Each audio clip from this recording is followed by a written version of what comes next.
মানব সভ্যতার উত্থান। প্রস্তর যুগ থেকে সিন্ধু সভ্যতার সোনালী অধ্যায়।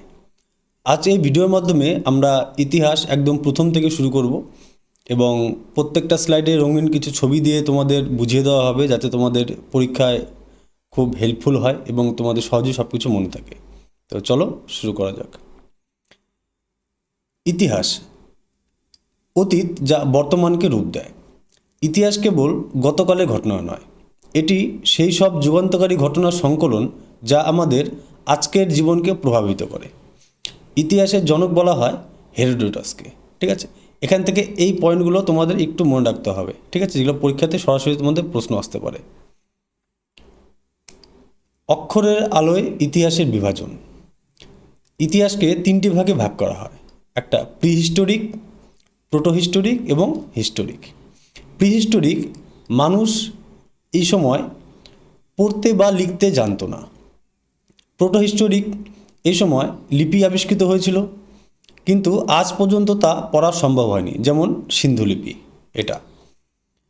আর হিস্টোরিক যুগ লিখিত প্রমাণ রয়েছে এবং তা স্পষ্ট পড়া যায়। মানব সভ্যতার দুই জন্মস্থান, একটি আফ্রিকা এবং অপরটি হলো এশিয়া। আফ্রিকাকে বলা হয় মানবজাতির দোলনা, যেখানে মানুষের প্রথম পদচারণা। আর এশিয়াকে বলা হয় সভ্যতার দোলনা, যেখানে প্রথম সমাজ ও নগর গড়ে ওঠে, যেমন মেসোপটেমিয়া।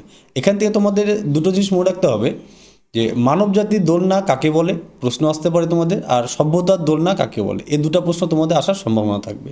তো এই দুটো জিনিস একটু ভালো করে দেখে নেবে। ঠিক আছে, চলো চলো এবার আমরা প্রস্তর যুগের বিবর্তন এক নজরে দেখে নিই। একটা পেলিওলিথিক, মিসোলিথিক, নিওলিথিক এবং চ্যালকোলিথিক, অর্থাৎ পুরাপ্রস্তর, মধ্যপ্রস্তর, নব্যপ্রস্তর এবং তাম্রপ্রস্তর। ঠিক আছে, এবার পুরাপ্রস্তর যুগের জীবনধারা কেমন ছিল? এই সময় ছিল যাযাবর এবং শিকারী। তাদের মূল আবিষ্কার ছিল আগুন এবং গুহাচিত্র। এই সময় তাদের প্রধান হাতিয়ার ছিল বড় ও অমসৃণ পাথর। মধ্যযুগের ক্ষেত্রে তাদের জীবনধারা চলে আসলো শিকার ও সংগ্রহ।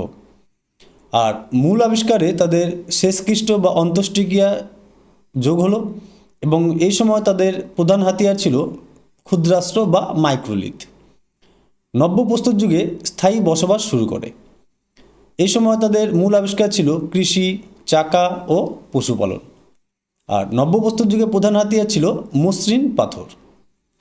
তাম্রপ্রস্তর যুগ, এই সময় জীবনধারা ছিল গ্রামীণ সভ্যতা। তাদের মূল আবিষ্কার ছিল তামা এবং চিত্রিত মৃৎপাত্র।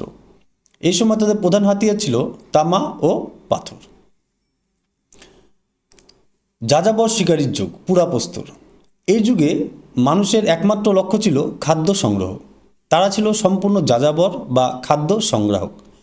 প্রধান হাতিয়ার ছিল বিশাল অমসৃণ পাথর। অন্ধকার গুহায় প্রথম সৃজনশীলতা, আগুনের আবিষ্কার। যাযাবর মানুষের জীবনে প্রথম বড় পরিবর্তন, ভীমবেটকার গুহাচিত্র এটা। তো মধ্যপ্রদেশের ভীমবেটকায় পাথরের গায়ে আঁকা প্রথম শিল্পকর্ম, যা প্রমাণ করে মানুষের মননশীলতা। ক্ষুদ্রাস্ত্র এবং শেষকৃত্যের সূচনা, মাইক্রোলিথ। বড় পাথরের বদলে ধারালো ও ছোট পাথরের হাতিয়ার ব্যবহার শুরু। অন্ত্যেষ্টিক্রিয়া, এই মধ্যপ্রস্তর যুগেই মানুষ প্রথম মৃতদেহ সৎকারের প্রথা শুরু করে। নব্যপ্রস্তর যুগ, স্থায়িত্বের বিপ্লব। প্রথম গৃহপালিত প্রাণী, প্রায় ৭,০০০ বছর আগে মানুষ প্রথম কুকুর পোষ মানায়। স্থায়ী আবাস ও কৃষি, যাযাবর জীবন ছেড়ে মানুষ প্রথম কৃষিকাজ শুরু করে এবং স্থায়ীভাবে বসবাস করতে শেখে। কৃষির প্রাচীনতম প্রমাণ, উত্তরপ্রদেশে লহুরা দেব। নতুন আবিষ্কার অনুযায়ী ৯,০০০ খ্রিস্টপূর্বাব্দে প্রথম ধানের চাষ মেলে এখানে। কোল্ডিওয়াতেও ধানের প্রমাণ মেলে। পাকিস্তানের মেহেরগড়, সুলেমান ও কিরথর পাহাড়ের মাঝে ৭,০০০ খ্রিস্টপূর্বাব্দে প্রথম গম ও যবের চাষের প্রমাণ পাওয়া যায়। চাকা ও মাটির পাত্রের উদ্ভাবন, চাকার আবিষ্কার মানব সভ্যতার প্রথম আধুনিক যুগান্তকারী পদক্ষেপ, যা যাতায়াতকে সহজ করে।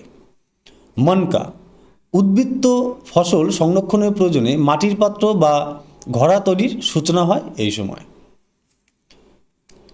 তাম্রপ্রস্তর যুগ, প্রথম ধাতুর স্পর্শ, তামার আবিষ্কার, মানব জাতির আবিষ্কৃত প্রথম ধাতু।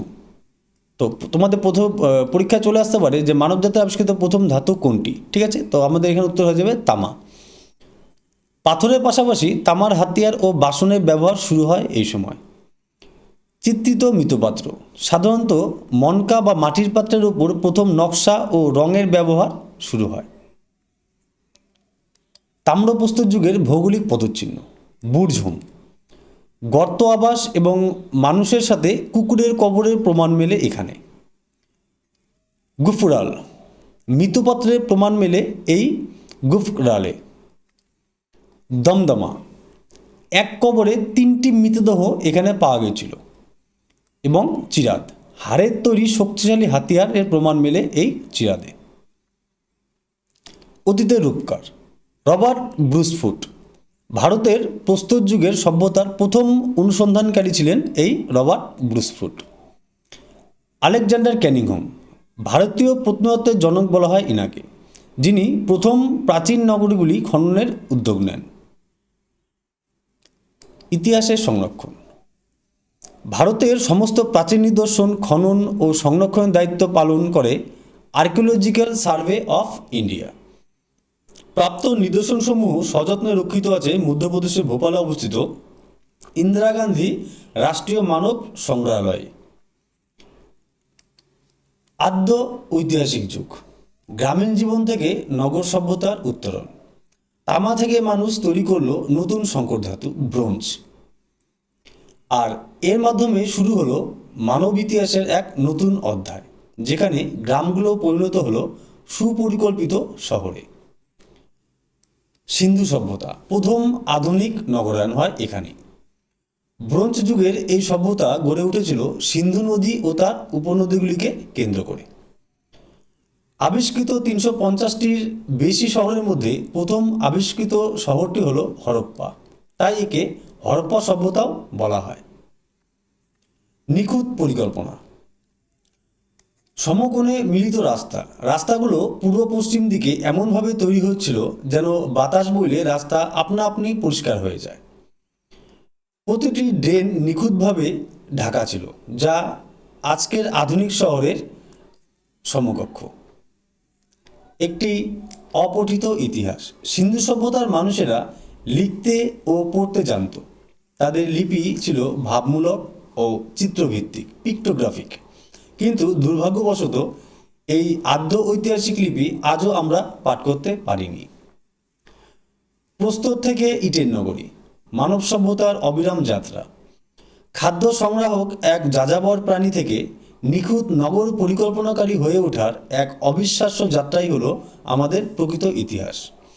আগুন থেকে চাকা আর তামা থেকে ব্রোঞ্জ, এভাবেই মানুষ জয় করেছে সময়কে।